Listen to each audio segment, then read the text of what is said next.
சாஸ்திரங்களில் சொல்லியிருக்கும் தோஷங்களை நிவர்த்தி பண்ணவும் அந்த சாஸ்திரங்களிலேயே பிராயச்சித்தம் சொல்லியிருக்கும். அவற்றை செய்துதான் தோஷத்தை போக்கிக் கொள்ள வேண்டும். இப்போது நான் பண்ண வேண்டிய பிராயச்சித்தம் என்ன என்று தம்முடைய பண்டித சதஸை கேசித்வஜர் கேட்டார். அவர் கர்மானுஷ்டானத்தில் ஈடுபாடு உள்ளவர்தான் என்றாலும் குறிப்பாக பிரம்ம வித்யையில் சிறப்பு பெற்றவர்தானே. அதனால் அவருடைய சதஸில் கர்மானுஷ்டானங்களில் விசேஷமாக நைபுண்யம் நிபுணத்துவம் பெற்றவர்கள் இல்லை போல் இருக்கிறது. அவர்களில் எவருக்கும் தோஷ பரிகாரமாக பண்ண வேண்டிய பிராயச்சித்தம் என்னவென்று சொல்லத் தெரியவில்லை.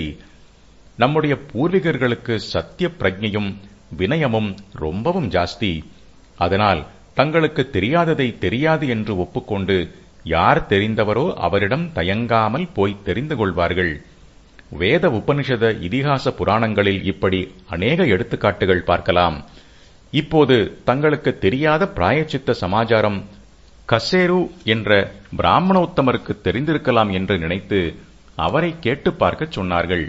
ராஜா கேசித்வஜர் உடனே கசேருவிடம் போய் கேட்டார். அவருக்கும் பரிகாரம் தெரியவில்லை. நாமாக இருந்தால் ராஜாவே நாம் தான் தெரிந்தவர் என்று வந்து கேட்கிறார்.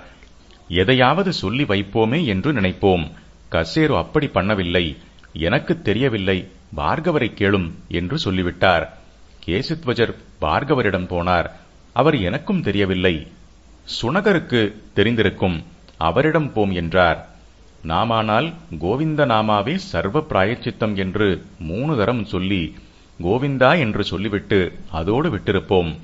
ஆனால் ஒரு ராஜ்யாதிபதியாக இருக்கப்பட்ட கேசித்வஜர் ஒரு பசுவின் மரணத்துக்கு செய்ய வேண்டிய பிராயச்சித்தத்தில் பூர்ணமாக சின்சியராக இருந்து சுனகரிடமும் போனார். பிராயச்சித்தம் பகவன் நாமாவும் வைதிக கர்மமும். ஆனால் கோவிந்த நாமா பிராயச்சித்தம் இல்லையா என்றால் பிராயச்சித்தம்தான். வேறு பிராயச்சித்தம் எதுவும் நம்மால் முடியவில்லை என்று தீர்ந்து போய்விட்டபின் அப்போதுதான் அந்த பெரிய பிராயச்சித்தத்துக்கு போக வேண்டும். ரொம்பவும் வீரியமான மருந்தை முதலிலேயே கொடுப்பார்களா? மருந்து, ஊசி, ஆபரேஷன் என்று ஒன்றுக்கு அப்புறம் தானே மற்றொன்றுக்கு போவார்கள். அம்மாதிரி சாஸ்திரத்தில் சொன்ன மற்ற பரிகாரங்கள் நம்மால் முடியவே இல்லை என்றாலோ அவற்றாலும் பயன் ஏற்பட்டதாக தெரியாவிட்டாலோதான் மகா பெரிய உபாயமான நாமாவே கதி என்று சரணாகதி செய்ய வேண்டும். நாமோச்சரணம் சுலபமாக இருக்கிறது என்பதால் நாம் பிரத்யார் விஷயமாக அதுவே நமக்கு பிராயச்சித்தம் என்று பண்ணுவது போல் நம் விஷயமாக பிரத்யார் பண்ணினால் சும்மா இருப்போமா? நமக்கு தரவேண்டிய பணத்தை கடன்காரன் தரமாட்டேன் என்கிறான். கோவிந்தநாமா சொல்லிவிட்டேன், கடனை திருப்பிக் கொடுக்காத தோஷம் எனக்கு வராது என்கிறான். ஒப்புக்கொள்வோமா? அதற்கு உண்டான பரிகாரத்தை பண்ண முடியாத போதுதான் மனசு உருகி நாமாவைச் சொல்லி அழுதால் கோவிந்தன் தோஷத்தை கழுவி விடுவான். வேர்த்து விறுவிறுத்து பசித்து களைத்து ஒரு வீட்டுக்கு போகிறோம். நன்றாக ஸ்நானம் பண்ணி வயிறார சாப்பிடணும் போல இருக்கிறது. வீட்டுக்காரர்கள் கோவிந்தேதி சதா ஸ்நானம்னு இருக்கு, கோவிந்தான்னுங்கோ, அதுவே குளிர சாப்பிட்டது போல. நாமாமிர்தம்னு நாமாவை சாதாரணமாக சாப்பாட்டுக்கு மேலே அமிர்தமாகவே சொல்லியிருக்கு. அதனாலே போஜனத்துக்கு பதிலும் கோவிந்தா போட்டுக்கோங்கோ என்று சொன்னால் அப்போது நமக்கு பற்றிக் கொண்டு வருமே தவிர நாம மகிமையா தெரியும்? நிஜமாகவே மகிமை தெரியும் போது அதுவே சர்வ பிராயச்சித்தம்தான். சத்ருவிடம் பரிகாரம் கேட்டல். கேசித்வஜர் சுனகரிடம் போனார். அவர் பெரிய குண்டாக தூக்கி போட்டார். கசேரு, பார்கவர், நான் இன்னும் யாரெல்லாம் பெரியவர்கள் என்று நீ நினைத்துக் கொண்டிருக்கிறாயோ அந்த எவருக்குமே நீ கேட்கும் விஷயம் தெரியாது. தெரிந்தவர் ஒருத்தரே ஒருத்தர்தான். நீ ஜெயித்து காட்டுக்கு ஓடிப்போயிருக்கிறாரே, அந்த பரம சத்ருவான காண்டிக்கிய ஜனகர்தான் தர்மசாஸ்திரம் பூராவும் கரைத்து கொடுத்திருக்கிறார். அதனால் அவர் ஒருத்தருக்குத்தான் கர்மா சம்பந்தமாக ஒரு விஷயம் விடாமல் தெரியும். அதனால் அவருக்கே இந்த சமாச்சாரமும் நிச்சயம் தெரிந்திருக்கும் என்று சொல்லிவிட்டார். பரம சத்ருவிடம் போய் பரிகாரம் கேட்பதா? கேட்டால்தான் அவர் சொல்லுவாரா என்றுதான் வேறு எவராக இருந்தாலும் இந்த நிலையில் நினைத்திருப்பார்கள். தன்னாலான முயற்சி பண்ணியாய்விட்டது, எதுவும் பிரயோஜனப்படாததால் சர்வ பிராயச்சித்தமாக நாம ஜபம் பண்ண வேண்டியதுதான் என்று இருந்திருப்பார்கள். ஆனால் கேசித்வஜர் அப்படி செய்யவில்லை. பரம சத்ருவாகத்தான் இருக்கட்டும், எதுவாகத்தான் இருக்கட்டும், நமக்கு வேண்டிய விஷயம் தெரிந்த ஒருவர் இருக்கிறார், நம்முடைய தர்மாச்சரணையை நாம் மனப்பூர்வமாக பண்ணுகிறோம் என்றால், இதிலே தோஷ நிவர்த்திக்கு யாரிடம் உபாயம் இருந்தாலும் அவரை ஆசிரயித்து பிரார்த்தித்து அதை தெரிந்து கொள்ள பிரயத்தனப்படத்தான் வேண்டும். பிரயத்தனம் பலிக்காமல் அவர் சத்ரு பாவத்துடனேயே இருந்து உபாயம் சொல்லாவிட்டால் அது அவரை பொறுத்த சமாச்சாரம். அவர் பரிகாரம்தான் சொல்வாரோ பரிகாசம்தான் செய்வாரோ, அவரிடம் போய் கேட்க வேண்டியது நம் கடமை என்று உடனேயே கேசித்வஜர் தீர்மானித்து விட்டார்.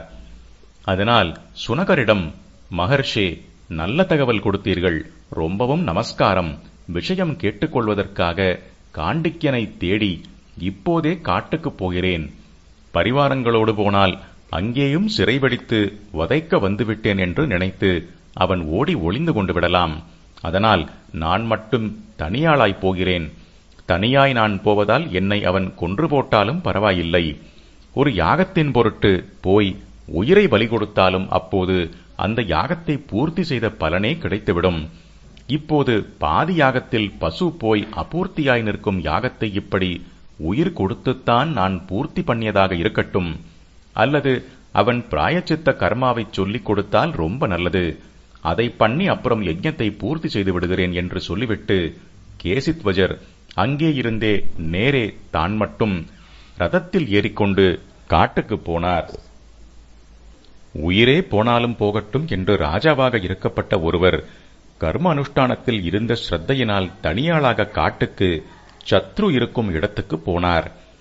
இதிலே இன்னொரு விசேஷம், ஒரு விஷயத்தில் அறிவு பெறுவதற்காக சத்ருவிடம் போய் விஞ்ஞாபனம் செய்து கொள்கிற வினய மனப்பான்மை. ஏதோ ஒரு விஷயத்தில் நமக்கு அறிவு பெறணும் என்று இருந்தால் கூட அதை போதிக்கக்கூடியவர் யார் என்பதையும் கவனித்தே கிரகிக்க தோன்றும். நமக்கு பிடிக்காத ஒருவருக்கோ தாழ்ந்த நிலையில் இருக்கிற ஒருவருக்கோதான் இந்த விஷய ஞானம் இருக்கிறது என்றால் போயும் இவனிடமா கேட்டுக்கொள்வது என்று விட்டுவிடுவோம்.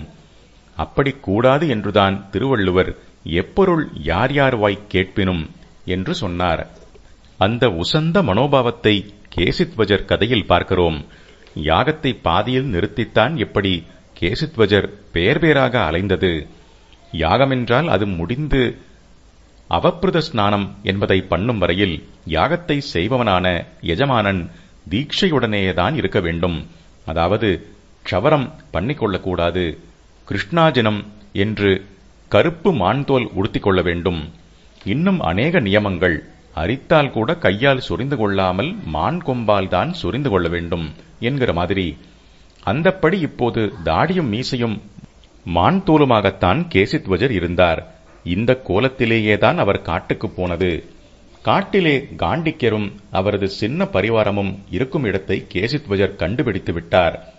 உடனே பரமசத்ருவின் இருப்பிடத்திற்கு கொஞ்சம் கூட மனஸ்கலங்காமல் தேரை செலுத்தினார். காட்டுக்கு வந்த பரதனை தூரத்தில் இருந்து பார்த்ததும் லக்ஷ்மணனுக்கு எப்படி கோபம் வந்ததோ அப்படியேதான் இப்போது காண்டிக்யருக்கும் கேசித்வஜரை பார்த்ததும் வந்தது.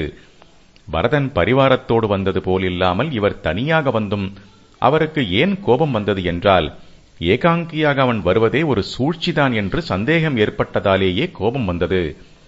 அடே கேசித்வஜா, யஜ்ஞ தீட்சை வேஷத்தில் கிருஷ்ணாஜனம் போட்டுக்கொண்டு நீ வந்தால் நான் உன்னை கிட்டே சேர்த்துக் கொண்டு விடுவேன். அப்புறம் சமயம் பார்த்து என்னை தீர்த்து கட்டிவிடலாம் என்றுதான் நீ இப்படி வந்திருக்கிறாய் என்று புரிந்து கொண்டு விட்டேனடா. உன்னை முந்திக்கொண்டு நான் இப்போதே அம்பு போட்டு உன்னை தொலைத்து விடுகிறேன் பார். மான்தோல் போர்த்தியவனை கொல்லக்கூடாது என்று தந்திரம் பண்ணினாயானால் அது பலிக்காது.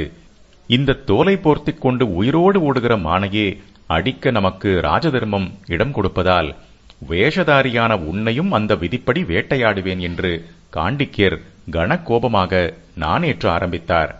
அப்பா காண்டிக்யா, அவசரப்படாதே. நான் சத்தியமாய் உன்னை கொலை பண்ண வரவில்லை.